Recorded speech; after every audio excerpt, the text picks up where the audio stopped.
What's going on, guys? Jack here and welcome to episode 21 now of the Bristol Rovers career mode. And first of all, we've got our scout future star here, Ricardo Dano. Unfortunately not as good as I thought he would be. He's only 49 overall. What a disappointment. Although he does have really good potential, but he doesn't have a potential status for some reason. You know, having 84 to 90 potential, you'd think he'd has that special something or potential to be special, but he really doesn't. It just says been at the club since 2014, so that's really disappointing. But nevertheless, we're going into this game and it's almost the end of the season.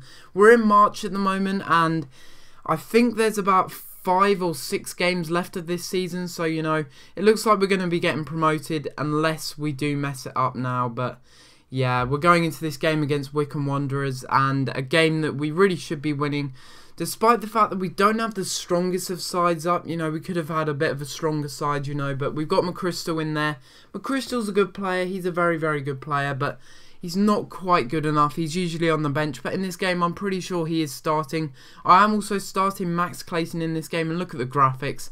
I really love the graphics on Next Gen. Even the little houses have little details to them. But anyway, you can see that Chesterfield are the team behind us, but they've got a game in hand over us again. So, you know, it seems like the fixtures are a bit staggered, which is a bit strange, to be honest. You think they would have sorted them out by now, but I guess that's just how it is, really. And we're going into this game not really doing too well starting off, but you know, some great play on the wings with Jonjo O'Toole and Ryan Brunt, but unfortunately the cross isn't quite good enough and doesn't go to the head of Max Clayton. That would have been really good if we could have scored that goal, but unfortunately it just wasn't quite meant to be. And you can see here just before half time we get a very good chance to score. Guevara with a fantastic ball through to Max Clayton, and look at that shot. That's probably one of the best goals that I've scored on FIFA 14, let alone on this career mode. That is a really good finish, and you can see the Bristol Rovers supporters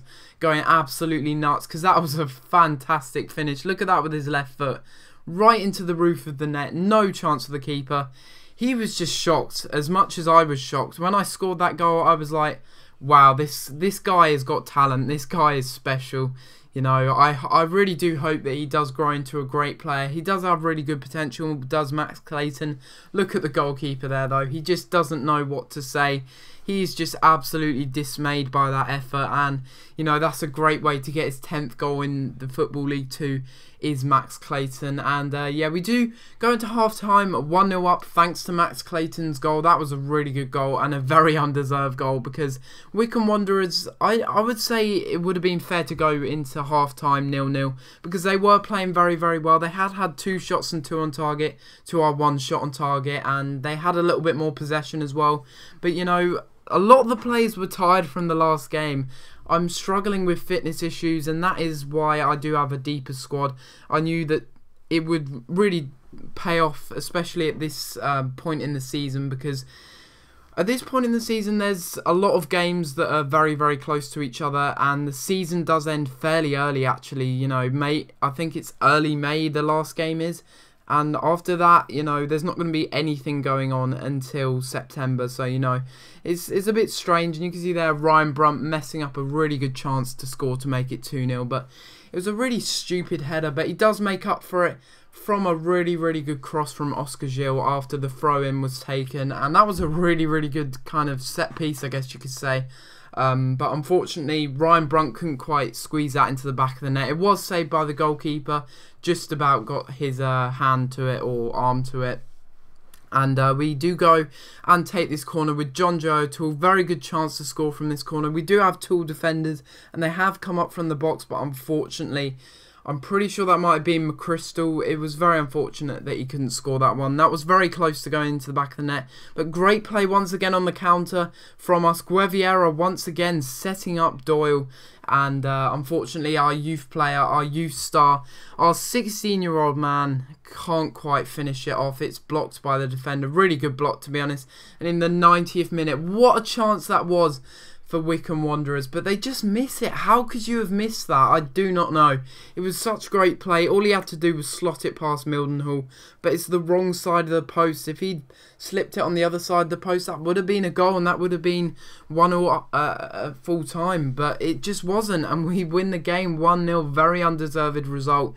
You know, we were playing okay, I guess you could say, and Mildenhall did make a couple of decent saves, but apart from that, it was kind of a stale game, I guess you could say. Not too much happened.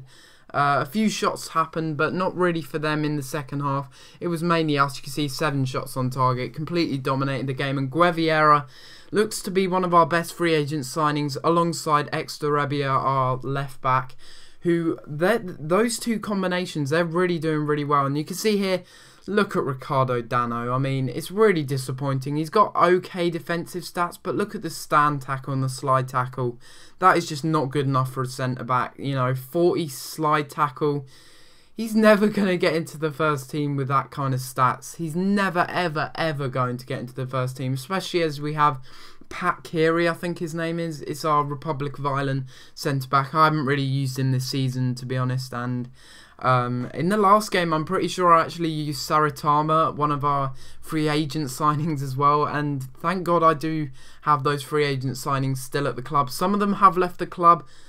Some of the youth players as well have left the club, both on permanent deals and some on loan deals. But you can see here we're going into this game simming it against Bury because I want to get this season over with, but I'm only going to be simming this one match in this episode. There's still going to be another match, so don't worry about that. And you can see here Durrell Bury does come on to score the winner in the 78th minute, which is very good to see, and that does mean that we do pick up some crucial 3 points once again. And look at that, we're on 92 points, and then Chesterfield still got a game in hand over us, but they're on 79 points. I don't think they're going to catch us now. I think they should just announce that we're going to be winning the Football League 2, and you can see there Ryan Brunt isn't the top goal scorer anymore. Elito and O'Flynn have overtaken him, so you know, he's not been doing too well recently. He needs to kind of step up his form if he wants to be top goal scorer. And if he is top goal scorer next season, I'm going to get a hell of a lot of offers for him.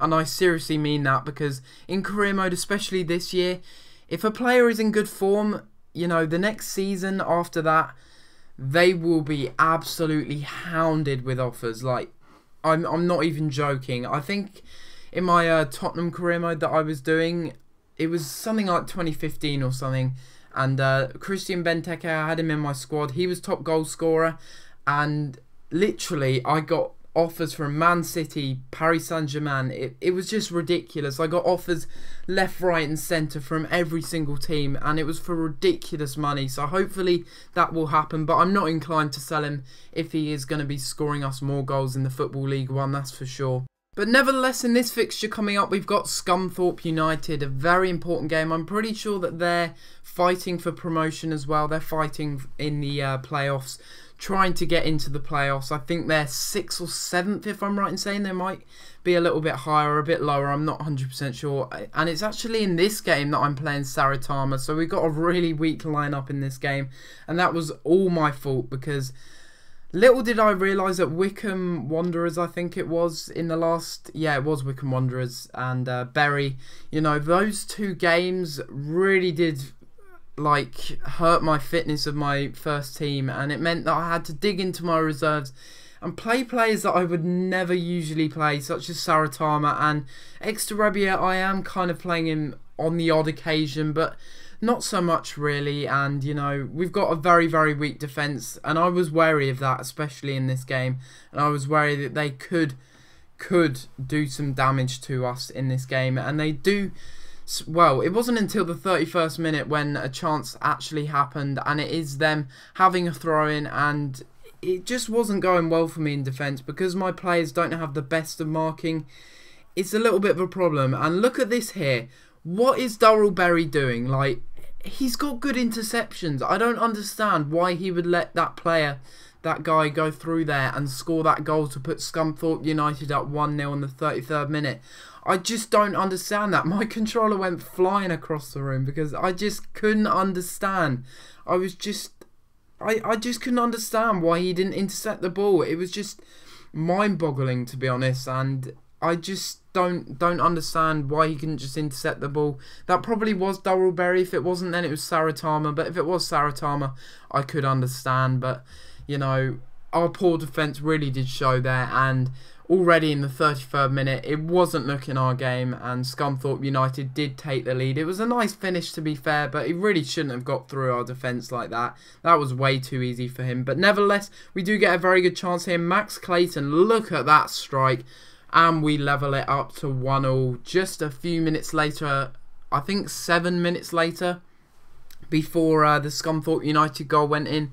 And that was a stupid goal. We should be 1-0 up, but instead, you know, it's not too much of a disappointment, I guess. You know, Max Clayton scored another goal, so that's always good to see. He's been on fire recently. In the past few games, he's scored so many goals, and he's got himself a goal there, and that's a very important goal because that means that we do pick up a draw, and that is very, very good. But guys, if you have enjoyed this episode of Career Mode and want more Career Mode from me, please like and subscribe. I know that the sub boxes recently have been messing up, and that is why I've had a lot less likes on my video because people haven't been able to find the video in their sub boxes, which is really annoying. So hopefully YouTube sort that out very, very soon. But nevertheless, I will see you next time for another episode, and I hope you enjoyed it.